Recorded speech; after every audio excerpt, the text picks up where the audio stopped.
Don't stand in front of the...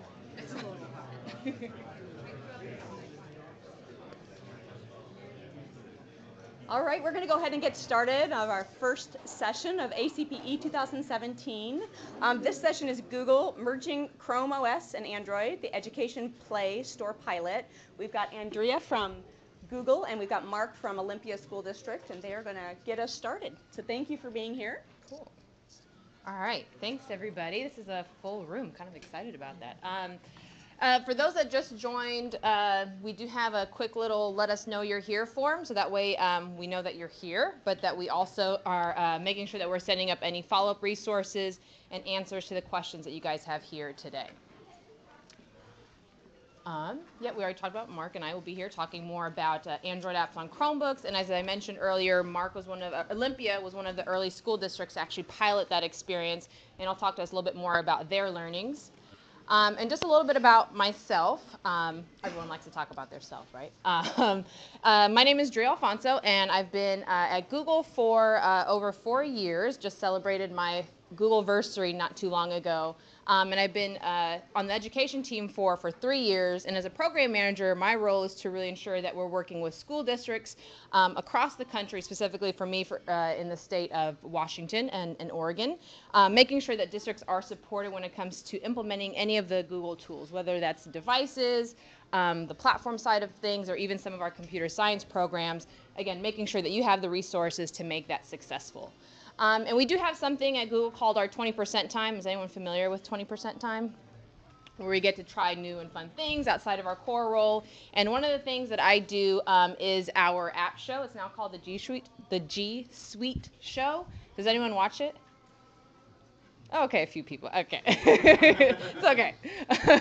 But it's actually a weekly YouTube show that we do every Tuesday where we talk about different ways that we're using the tools, giving updates to the platform as well.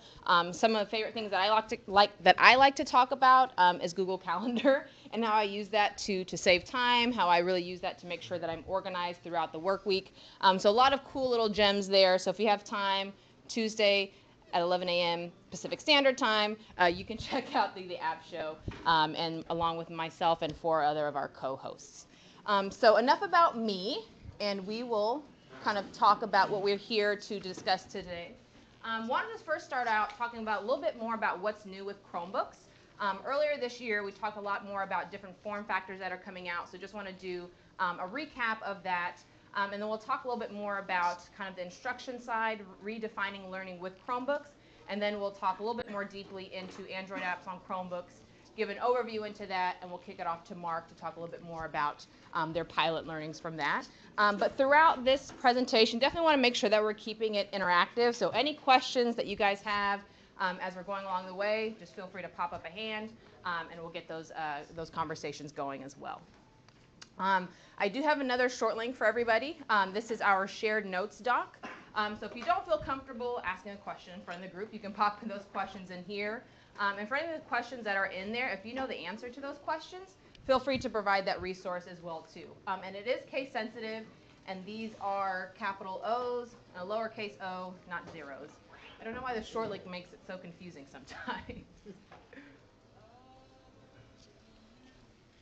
I'll give folks a few seconds to get that. Oh, I have to hold this, right? Okay. Can't let this go. Or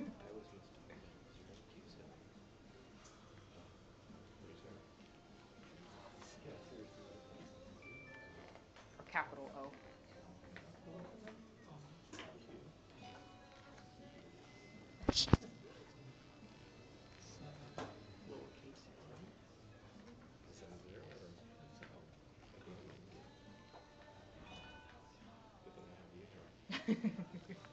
All right, and I'll make sure, again, for those that signed in, we'll make sure to share this over as well, too. So who in the room is using Chromebooks today? Okay, cool, quite a few of you, which is a good thing. Good, we're doing our job. No.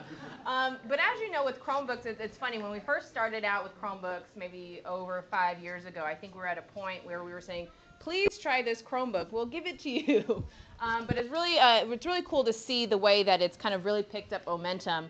And again, starting out from maybe a handful of different form factors, it's now dozens of different form factors, and really making sure that they come in a variety of different form factors as well too. So from different shapes to sizes and also different price points. Really wanted to make sure that we were providing Chromebooks that fits the needs of your district. And as I mentioned too, just an overview of some of the newer devices that we've come out with. In particular, I'll focus on the next gen education Chromebooks, but just wanted to kind of give some insights again on the different Chromebooks that we have been putting out. Everything to something that's a little bit more ruggedized, from the clamshell to larger screens, as well, and some more of the EDU convertible devices as well too. And as I mentioned, I'll touch briefly on our next gen EDU devices, because those are more of the devices that we talked about earlier this year and made announcements around those, so I'll touch on those as well. Any questions on what we've covered so far? Okay. So when we're talking about the next gen Chromebooks, three main Chromebooks that kind of fit that mold here is the Acer Chromebook 11-spin, the HP Chromebook. I think Mark has some that he brought for show and tell. And then we also have the Asus Chromebook Flip as well. And when we talk about next gen Chromebooks, there's kind of three major things that kind of sets these apart from other Chromebooks that are out there as well. Number one is that these are stylus designed for the school. So I'm not sure if anyone has played around with these, but you'll have a very plastic kind of lightweight stylus. So it's something that is very cheap, and there's no pairing that's required with it, no charging that's required with the stylus. So it's, again, something that students and teachers can pick up pretty quickly and just get to using on their device with as well. And Chrome OS will also do more of a predictive writing so that there's no latency when it comes to inking on the touchscreen devices. And also with the next gen Chromebooks, there's the world-facing camera. So as it flips, now you have a world-facing camera, so it's not something that students kind of awkwardly have to hold and take pictures and things like that. But the world-facing camera is really designed, again, to make those picture-taking and creative content happen a lot easier as well, too. And then also with the next gen Chromebooks, what you'll see is that they'll all have USB-C charging. So there's not multiple different outlets anymore. It's going to be USB-C moving forward. And this allows for fast supercharging as well. And then just to touch on the devices for teachers standpoint of things, with districts, we really see that districts are starting to really think about mainly these 5 devices when it comes to providing devices for teachers. Again, giving that ability for inking, digital handwriting as well too. So again, if you're thinking about what devices are for teachers, usually we see a lot of districts kind of pinpointing on these devices here to fit that mold.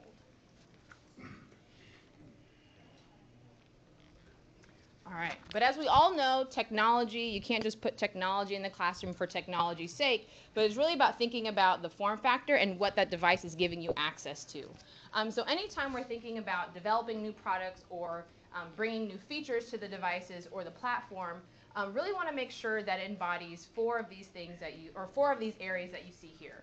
Want to make sure that it's personalized and measured. How are we allowing students to, or how are we differentiating student or learning between students?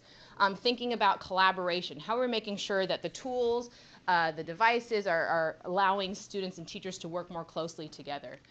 We always say at Google, if we're working on a solo project, then we're not doing it right. So we can't go to Sundar or Eric Schmidt and say, hey, here's this project I worked on. I didn't have feedback from anybody. It's my work. That would just never fly at a place like Google. So definitely want to make sure that we're also providing tools that are collaborative as well.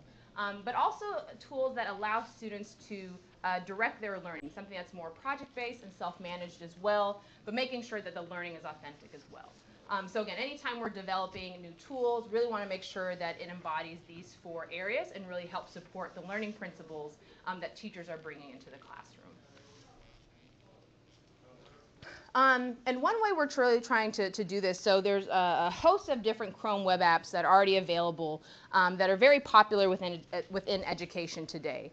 So why we're seeing opening up Android apps is we want to make sure that there's even more content that's available in the classroom and for education.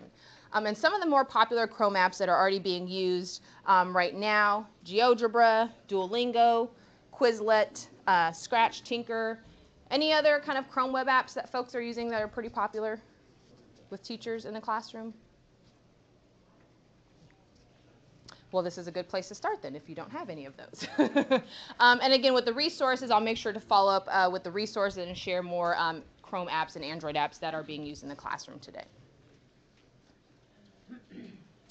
And as I mentioned too, again, with Chrome apps already being available, we really wanted to open up the Android world to allow for more flexible learning and to allow for more of that creative type of content to be available on Chromebooks as well too.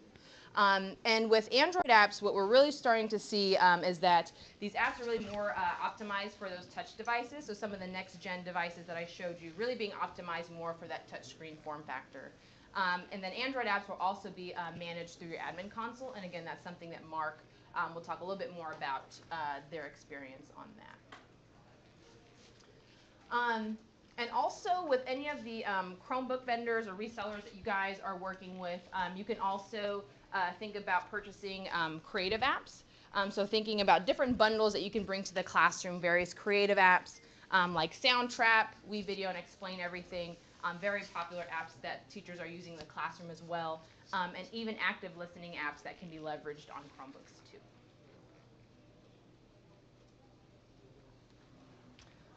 So then I want to talk a little bit more about Android apps on Chromebooks and what that looks like. Was anyone in the room using Google Play for Education?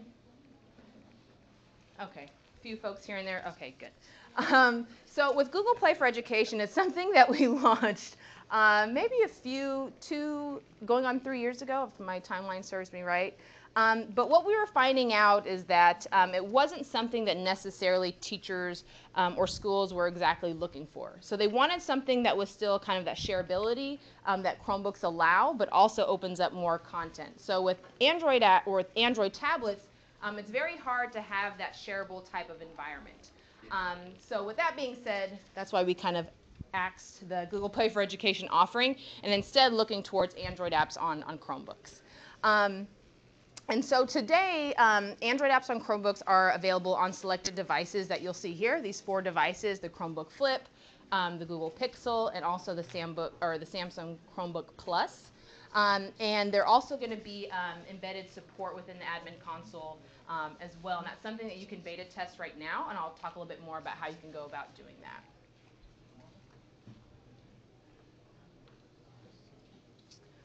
So before we bring up Mark, just wanted to kind of show a few steps in terms of how to engage early in the beta, kind of the program that we're still in. So there's a few ways that we recommend experiencing this for yourself. Is number one, to use it on if you have any of the 4 approved devices that I shared here, I'll make sure to share it out as well too. Kind of using that with your Gmail account and playing around with the apps that are available right now to kind of get a feel for how this will work in the kind of the Chromebook world. I think it's going to be important as well too to kind of assess what are the apps that you're using or what are the apps that teachers are using across the district and kind of getting a sense of what's going to be available in the Android apps world, what's comparable. And again, that's something that I can work with you guys in the room as well today too. So if there are apps that teachers are using in the classroom, we can definitely kind of see or determine what's in the Android app world, what's comparable again as well too. So happy to work with you guys on that.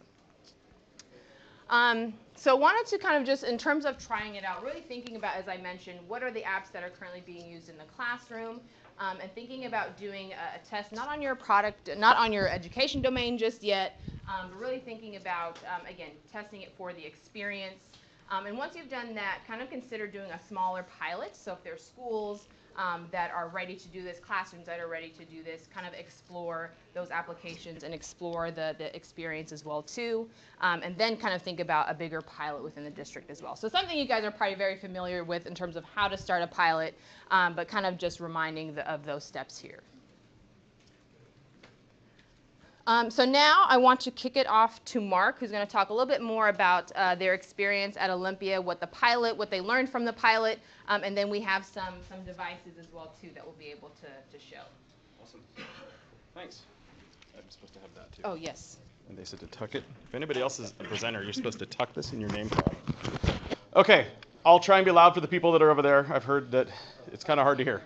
So, I'm Mark Elliott. I'm the Chief Information Officer in the Olympia School District. Just finishing up my 3rd year there. A little bit about our district. We have just shy of 10,000 kids, 19 schools, and we're probably around 5,000 Chromebooks right now, probably just over 10,000 devices total across our district.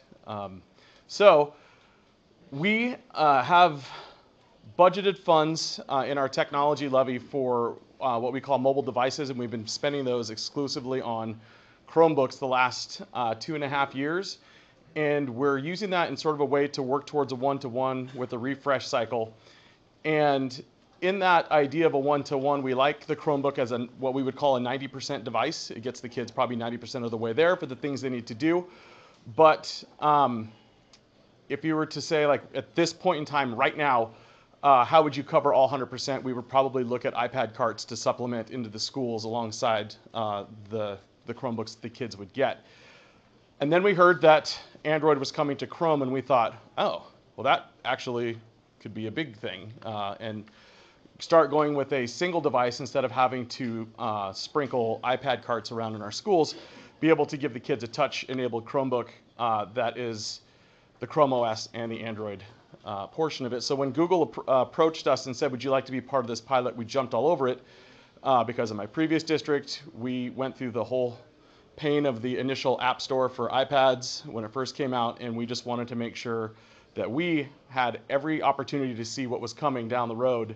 So if it meant participating in a pilot, we absolutely did that. So Dave Baird is here. He is our network admin. We actually are lucky enough to have a full-time position dedicated to mobile devices and wireless network in our district. And so he actually reports today, but he couldn't make it. His wife is pregnant with twins.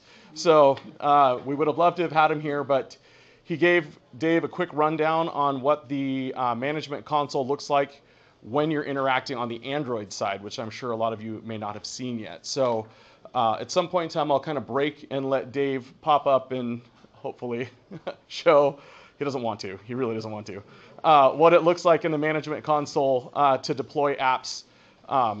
It's nothing that special, but it's just something I think you might like to see. The other thing, I did bring 3 different kinds of touch-enabled Chromebooks. You may have seen the R11s, the Acer R11s, you may have seen the Asus Flip, but I do have my hands on one of the new Dell Gen 3 wraparounds, if anybody wants to see that too. It's a really nice device. So, without further ado, what am I doing here? That one? Okay. We were invited to participate with the official Google pilot for Chrome and Android. We had some questions and we had some expectations that we thought we would get out of this pilot. Specifically, how is a Chromebook going to operate as a tablet? I mean, it's this thing that, kind of the nice thing about a Chromebook is it's got a keyboard, right? So how is a student going to interact when you're in the Chrome OS and then you're moving over to the Android OS? How, from a technology department standpoint, is the management of apps, both Chrome and Android? Is it going to layer on a whole nother level of complexity and management to the point where we don't really hire extra staff, except we do have that one for mobile devices, but we have one person who manages all the apps, all the Chromebooks, all of that in our management console for the 5,000 Chromebooks that we have, and it's no sweat to him. But layering on Android, is that going to require more staff, more hands-on approach with these devices and the management console? It's hard to say. What would the student experience be with having a 2-in-1 device? That's a big deal. Chromebooks are pretty easy, but now we're going to layer in a tablet OS. How will the kids react to that? And then we do have about 1,200 iPads in our district as well. And what would that look like if we decided to move from the iPads to the Android tablet, and what kind of learning curve that would entail? So we, from a kind of a district technology point of view, and this was me basically interviewing our mobile device specialist, he had a lot of feedback, not all of it positive, but I'm just here to be honest with everybody. Sorry, Drea. And it's a pilot, right? And this is their first kind of stab at bringing these two things together for education. One one of the nice things that we had as a user, an individual student or teacher could request an app. They could say, I want this app out of the Play Store, but they don't automatically get it. Somebody actually has to approve that app for deployment. So it's not a free-for-all for the kids. There is some protection in place that they can't just go out and start grabbing things to install onto their device. Once an app is approved, the system admin in the console has, and I hope I'm saying this right from his perspective, has 3 ways that they can deploy that app. Number 1, you can force it to the device. So when the student or teacher, staff member logs in, it automatically appears in their apps area. The second way is they can pin it, and it pins down onto that bar at the bottom and is available that way. And the third way is optional. So an app can be approved for a student or staff member, but it doesn't automatically get installed until that person says, I actually want this thing. So it does give some control over how those apps are deployed. Now, on the flip side, and this was the number 1 beef he had, and I think he gave this as a lot of feedback in the pilot process, an admin cannot remove an app. The only way you can take an app off of the Android side of the device is if that user actually deletes it themselves. So we're hoping to see that change in an upcoming revision so that we have the ability to remove an app if we want it gone. He also mentioned that if you have your Chromebook set, and this is kind of treading into water that I don't swim in, if you have your Chromebook set to purge user data on logout, I see some people nodding their heads, that also causes a problem because now you're not only loading a Chrome profile, but you're also loading an Android profile. So it actually does increase a little bit of time. He said just be very conscious if that's a setting that you have enabled. We found that, and this is not Google's fault or anybody's fault, there's just a limited number of educational apps out there for the Android side. And why is that? Because most schools, as far as tablets go, went with the iPad. And so all of the developers have put all their effort on the Apple side, but that's just a matter of time. They go where the money is, and they'll eventually start to come over to the Android side if this really catches on in the educational setting. Finally, and his final point was, it's a ton of ads, just tons of ads right now. And that really doesn't work well in an educational setting. I think we know what that's like, how distracting that can be, especially when you have no idea what ad is going to come at you. So I personally don't think that's something that's going to continue as this merge goes with education. I think it just was there as part of the pilot process. There was nothing official, but it is the reality at this point in time. Go. All right. We did select a 5th grade teacher that we bought a cart of R11s for just so she could participate in this. She already had a cart of the Dell Gen 2, just standard Chromebooks, so the kids were very familiar with using the Chromebooks in her class. And in this pilot, we actually were able to apply a management license to the devices and join them to our domain and have access to the Play Store. That was kind of the nice thing there, that piloty piece. But her feedback when we were done, she said the kids felt at ease with the touch screen. And she said they all have touch screens at home. This was just second nature to them to finally get a device, unlike the regular Chromebooks, that they can actually put their finger on the screen and move things around. That it was just super easy. She said, kind of one of the questions I asked her, I said, how did the kids react when they were moving between Android and Chrome? Because it's not a perfect blend. If you haven't seen it yet, more or less, Android is running in an emulator on top of Chrome OS. It's just kind of its own window that you can have a Chrome app running behind it while you're running an Android app in front of it. And if anybody wants to see it, I think Dave was working on getting one of those hooked up. We'll put it up on the screen and I'll show you what it looks like. But I said, did the kids have a hard time remembering where they were supposed to be? On the Chrome side or on the Android side, or getting confused and getting into the wrong area? And she said, not at all. Kids knew exactly what to do. They went from one to the other, navigated it really easily with no need for support or extra instruction. She also had a similar statement that she said it was really difficult to find educational apps for her class. There just wasn't a lot of choice at this point in time. But what she did find were some reading and some math apps. And she said, I love them for RTI.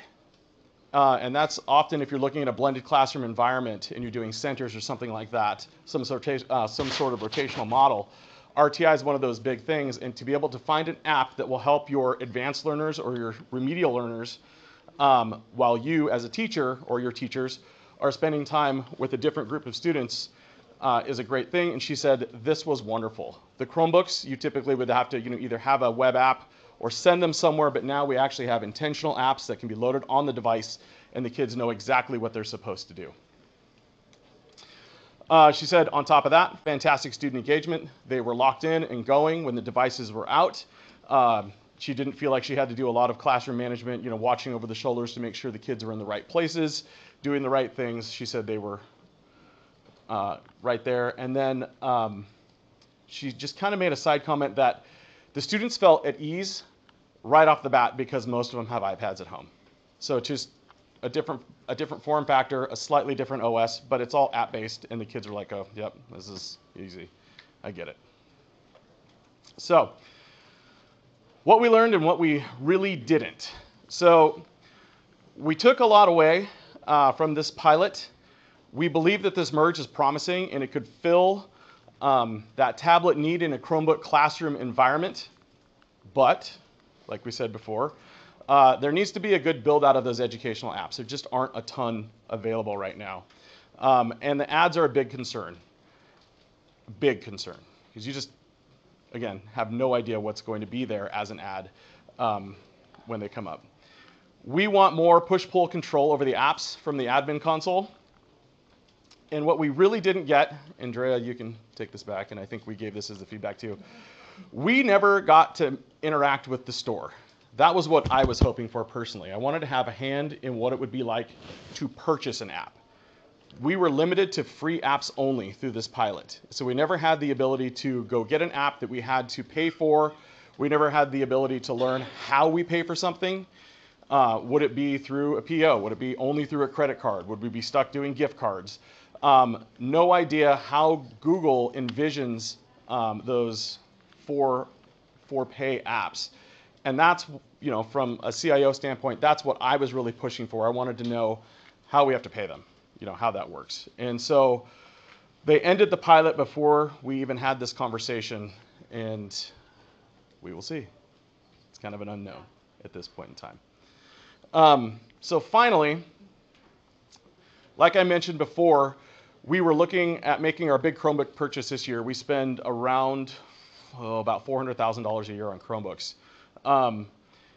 And this year we were having really heated discussions of whether we stop buying the standard Chromebook at this point in time and go touch only. Start to bring that capacity for the Android tablet into our classrooms. And after the pilot kind of was winding down and it finally ended, we made the decision to stay with the standard Chromebook. We just think it's not quite ready yet. So we'll reevaluate come this time next year, because we typically buy in the February timeline. What were the main reasons why? Everything that we just said. I mean, yeah, it's a nightmare. I'm telling you, the Play Store right now is a nightmare. It's tough on the backside of for management. It's got thanks, Jen. Sorry, I have to be honest. It is a nightmare right now. And we recognize that it's early on, but again, for me to feel comfortable as the person who has to sign the check for this, I want to make sure that we're not walking into a complete disaster of how it is that we pay, and then we get in trouble with the auditors. That's an unknown, and so once that gets ironed out and we have the ability to really evaluate how that payment process works, it may be a completely different story. But at this point in time, we can't get the good apps that we want because they're for pay, and we're stuck with the free. So the two kind of go together. So I'm sort of wondering, this is great. Thank you guys for sharing what you did. I think there's lots of useful information. I was actually working at a school 2 years ago that did an Android tablet pilot. And it lasted 1 year. And one of the things that we hit time and time again is how much of a desert the Play Store is compared to the App Store. And that was 2 years ago. And I'm wondering if Google is doing anything to maybe incentivize some of these developers and publishers to bring more of their apps to the Play Store as they're going I can answer towards that the to this a little combination bit. of Android and Chrome. So when I was on the initial call with the project lead for this pilot team, I made a comment that I don't even think she realized they had done. I said, this is brilliant on your guys' part. You know, in our district alone, if you can make a non-touch Chromebook into an Android tablet, which I think they're going that direction too, you have 5,000 Android tablets in our district and you snuck them in under our nose. You know, we had never been an Android tablet district ever, but now we have 5,000 of them, and are we not going to use them? You know, in education, we don't have a lot of money, so we use what we have. And so I said, that's brilliant, you know? And I think based on that comment alone, the app development's gonna come, because now there are millions and millions of Android tablets in classrooms that people are gonna wanna use in that capacity. And that'll drive the app development. People are gonna see that as a completely wide open market, and they're gonna start pushing their apps that direction. That's my 2 cents. But I don't know. The other thing we did as part of this pilot is we actually sent lists and lists of iPad apps to them and said, these are the things that we find critical on our iPads. These are things that will have to be there if we actually make a decision to switch over.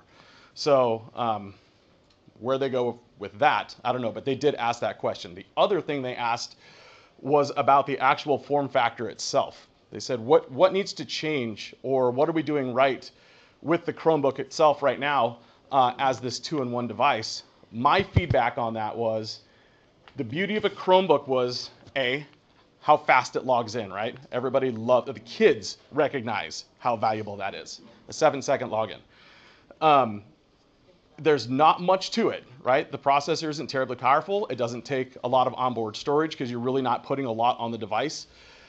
And so that's why the cost stays down. But now you have a tablet OS that's residing there, and those apps have to live on the device. And that user's data has to live on the device. Or on logout, you purge all the data, but now you've increased login time.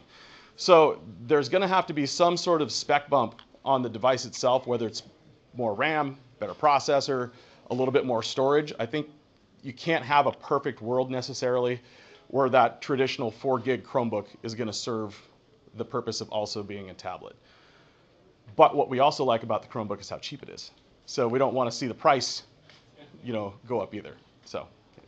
So does the Google single sign-on carry over to the Android side? That's a good question.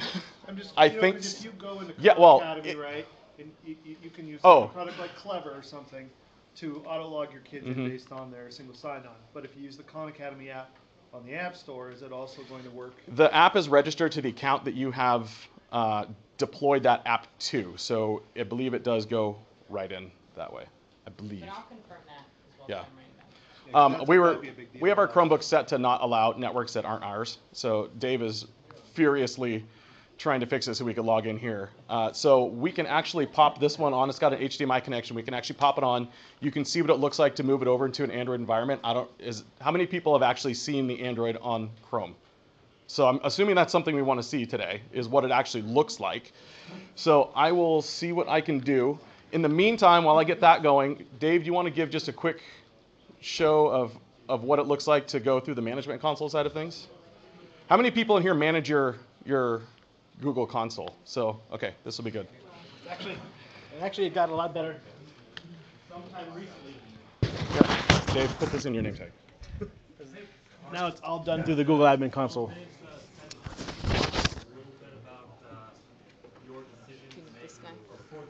Yes. Because our district, we're thinking about. Or not.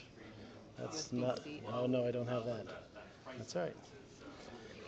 So we're a Dell Chromebook district exclusively. Maybe I can use one of my Chromebooks. And I will be the first to say that This has HDMI Mini. But there's 2 reasons for us to go with Dell. Number one, the build quality is better than most Chromebooks I've seen. They're just a lot more rugged. They can take a beating, and kids are hard on these things. Did you get any of these going? No. Okay. Number 2. I don't have an adapter to get on to the. Oh, I do. Do you? Yeah. Is it just a Mini HDMI. Yeah. Oh, mini HDMI. No. Anyway, sorry. The other reason we like the Dell is we've been a Dell shop forever. And so if you've been a Dell shop, what do you have a lot of if you have their laptops? Power cords. And what does Dell use? The same thing in every device, although it's going to change. They use the same charger in all of their devices. So we have boxes of leftover Dell chargers. So as we lose them on the Chromebooks, we don't have to spend $50 for another one. We just throw another one out there. Makes life much easier. But the nice thing that Dell, so we pay $195, I think, is where we're at right now for our standard, the new Dell Gen 3 Chromebook. Doesn't include the license. We get a great deal on our white glove service, like a great deal on our white glove service. And then they didn't really raise the price of their new touchscreen Chromebook, which I actually thought they would, because their old one was a 180-degree lay flat device like this, and the new one's a full wraparound. It's really, really nice. And I thought the price would go up, but they're still keeping it right under $300. I don't remember. I need to look. But again, comes back to my comment about having to evaluate the specs if you're going to be dealing with the tablet environment. So Dave is rapidly trying to get an adapter.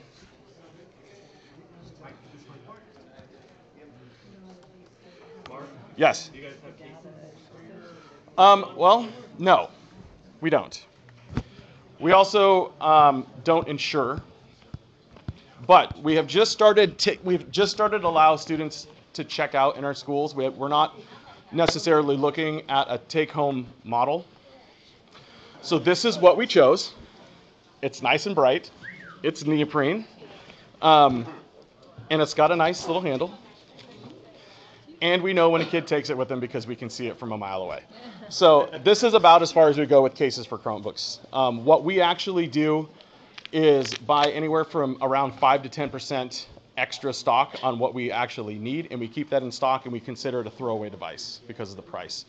If we actually just determine that if it costs more than $60 in parts to fix something, it's done. And we kind of theoretically said 15 to 20 minutes of time as well, and it's done. So we'll keep that broken device, keep it for parts, and then just take one out of stock and put it into play, is our plan. Okay, Dave, go. So, I'll take the mic. Swivel thing. Here, there's a mic right there, though. They want you to use it. Which one? This one? All right. So, when we kind of finished most of the beta, you had to go to the Google Play Store and authorize apps. Sometime in the last few weeks or month, they've now moved it into the Google Management Console itself, so you don't have to go anywhere else. So you can just go into your Chrome management. It's still a little bit odd because it's a per user setting when you assign an app, not a per device setting.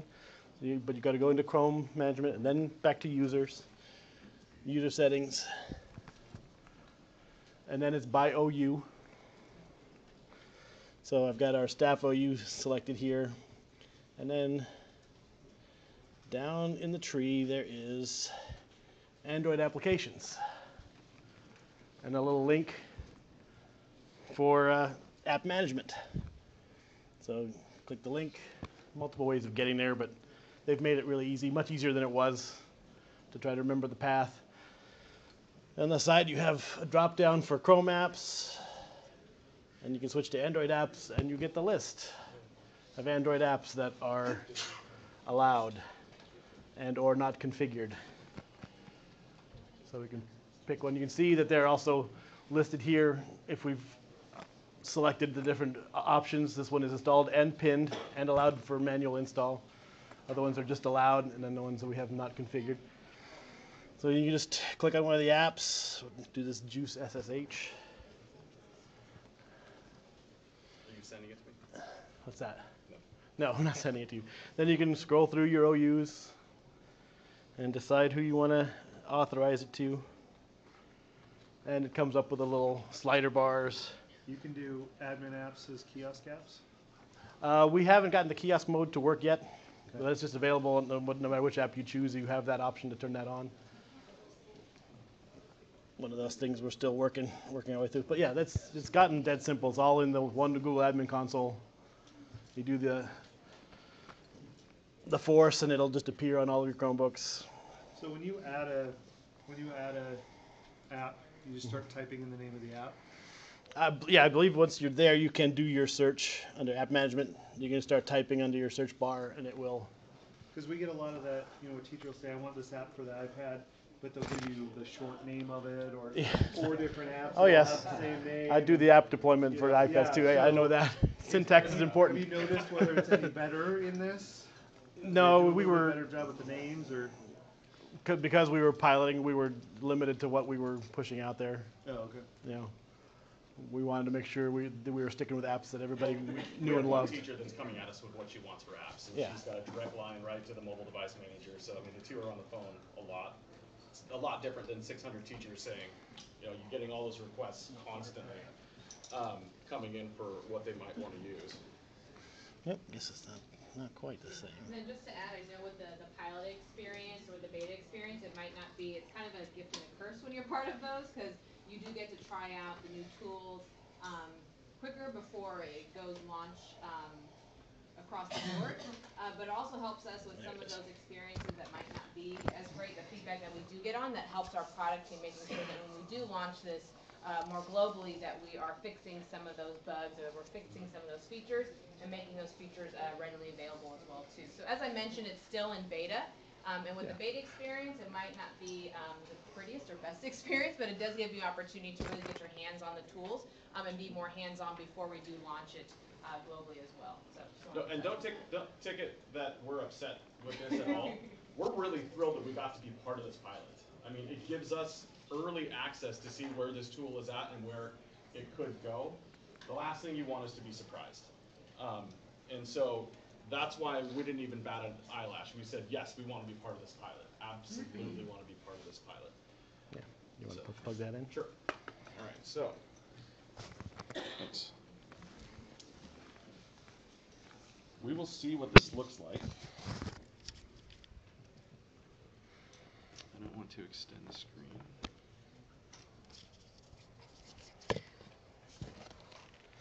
Just want to.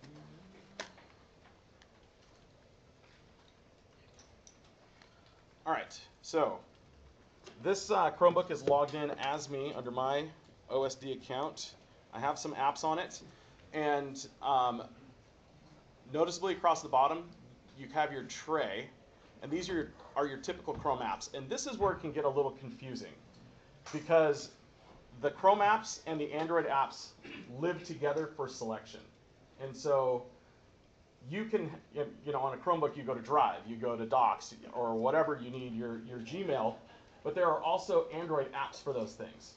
So if you download and install a Docs app, and you're on the Chromebook, you can actually have your Google Docs open in 2 different OSs. And it's hard to tell the difference sometimes because of the way it lays it out. But from a mousing perspective, this little circle down here is where you load your general Google screen. And then it says, these are the apps that you have, and you can click this button, and it says these are the apps that you have available to you. So let's see what this looks like when we wrap it around. Going to, it does. Now it's sideways. Okay. Is that good? Yes, that's good. Okay, so the first nice thing about this is keyboard is totally disabled, mouse totally disabled. That was what I was worried about, was what's going to happen when a kid's holding it like this and they're just working on the keyboard. At the same time, my fingers are even catching as I'm doing this. I am a little concerned about that. I'm also concerned about how, I was an elementary school teacher. I'm also concerned about how messy students' desks are, especially if they eat in their classrooms and they set it down keyboard first into that mess. So that, I think, is something that the device developers really need to consider. Was one really nice thing about the Gen 2 Chromebooks. I can't remember about the Gen 3s from Dell. They're actually spill resistant and spill. They have channels to run liquid out of the keyboards. And so that was another big reason why we like the Dell stuff. But again, it does disable everything back here, but you do set it down on it if you do set it down at all. So now we're basically completely touch. And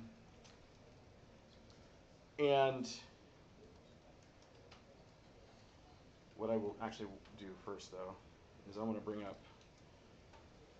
Drive. So this is the Chrome side. There's me. That's me. And this is my drive, and it's full of wonderful, wonderful things.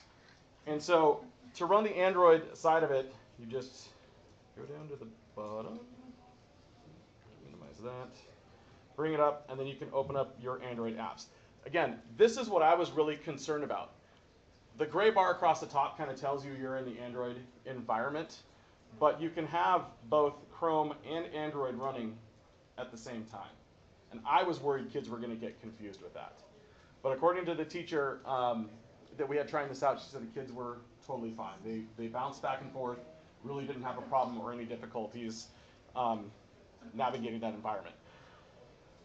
So it's nothing really special. And again, across the bottom, kind of on that tray, it doesn't look really any different between an Android app or a Chrome app.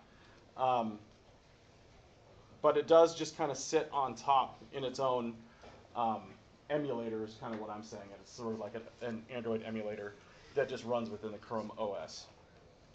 And it's just touchscreen, like a tablet. It's got an online keyboard when you're in this mode. It will actually work with the keyboard flip back around too, so you can use the touchscreen feature but the built-in keyboard if you want to type and those types of things. So that's about it.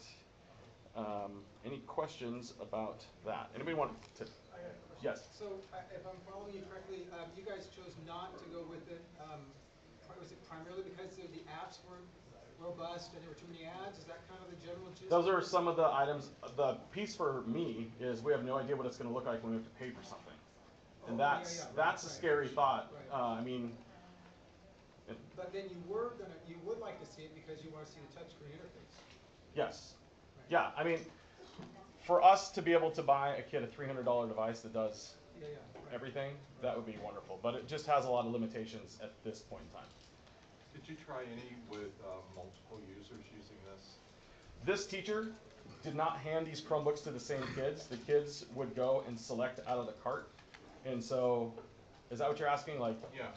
yeah, she mixed them up in her class all the time. So if it's based upon the person who logs in, what apps they have available? It can be. It's just like Chrome, though. You can say this person has this app that this person right here doesn't.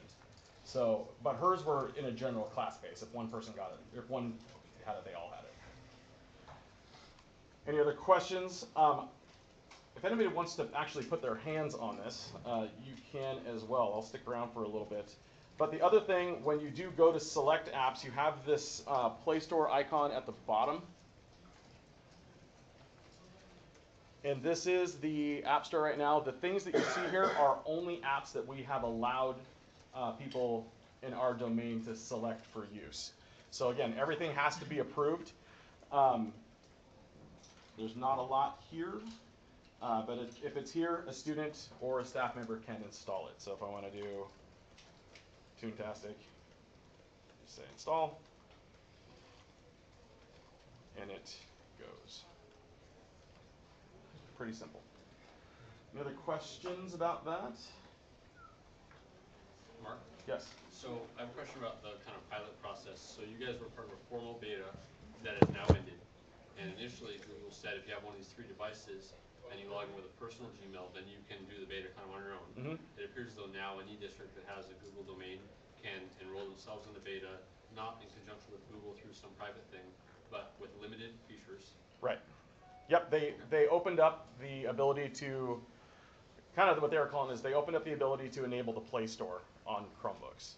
I don't know, Dre, if it's still limited to specific models, but I thought it was open up a little bit more. Yeah, still to specific models. And in the shared resource doc under Chrome OS and devices, there's a Android apps on Chrome, kind of the beta, the various steps to take to order to kind of experience it and pilot it. Yeah. But again, we're a Dell. Be on version 57 on EU domains. Yeah, which OSPI my house is locked at 46 right now, so.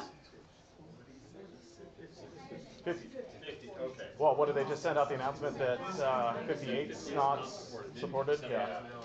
Just a couple of other things if anybody's interested in this too. It's within our kind of our management domain. I thought I'd just share. Is anybody here whitelisting extensions? We've gone to whitelisting extensions. It's saving a massive headache. We're watching extensions crash our Chromebooks left and right. And then we were watching all sorts of fun extensions come on, especially during the election, that did all sorts of fun things, the pictures that kids were putting on. So we've started whitelisting extensions. It's a lot of management, and it's a lot of feedback and input from your staff, but it's really worth its time to look down that path. Strongly encourage that. Anything else you want to add, Dave? No? I would encourage, if you haven't put your hands on one of these wraparound devices, each of these three has a distinctly different feel to them. So if you want to come up and just kind of to play with it a little bit, feel free. And that's kind of it.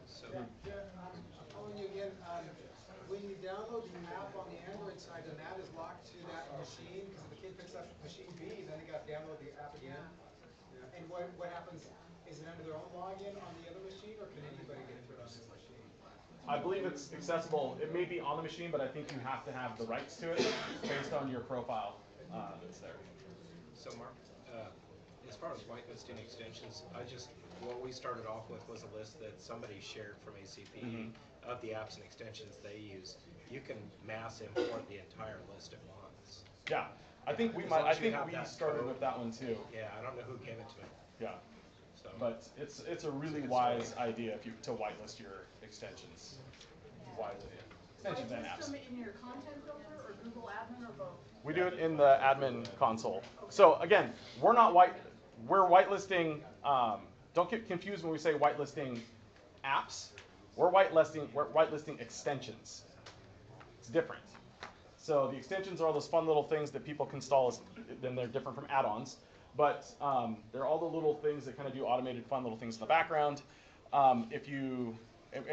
We are actually purchasing 2 extensions now, and because that's a market that's starting to appear is for pay extensions. So we're buying Snap and Read for every student in our district, which is totally awesome if you've never seen Snap and Read.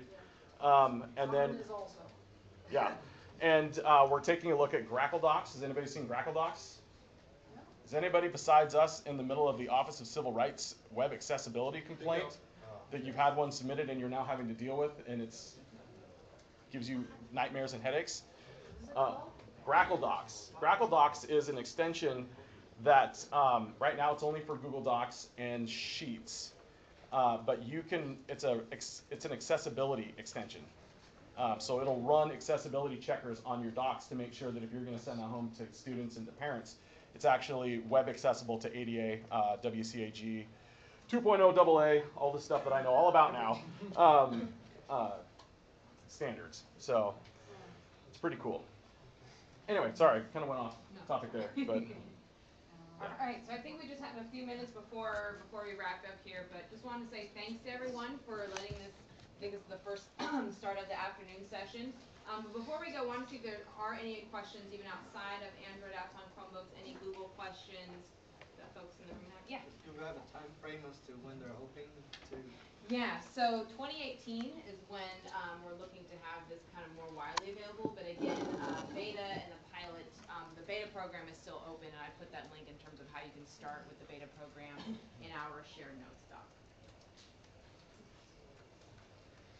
Still a few kinks to work out. So. Yeah, no, I mean, it's a pilot. We expected it wasn't going to be perfect, and that's why we were there, so we could actually add our 2 cents to how an actual school district needs to work within this environment. So hopefully our feedback is taken seriously. All right, any other questions? Thoughts? All right, well, thank you guys, and then we have your information, so make sure to follow up with any resources and the questions that you guys put in the shared notes doc. I'll work on getting those answers in there too. Thank you.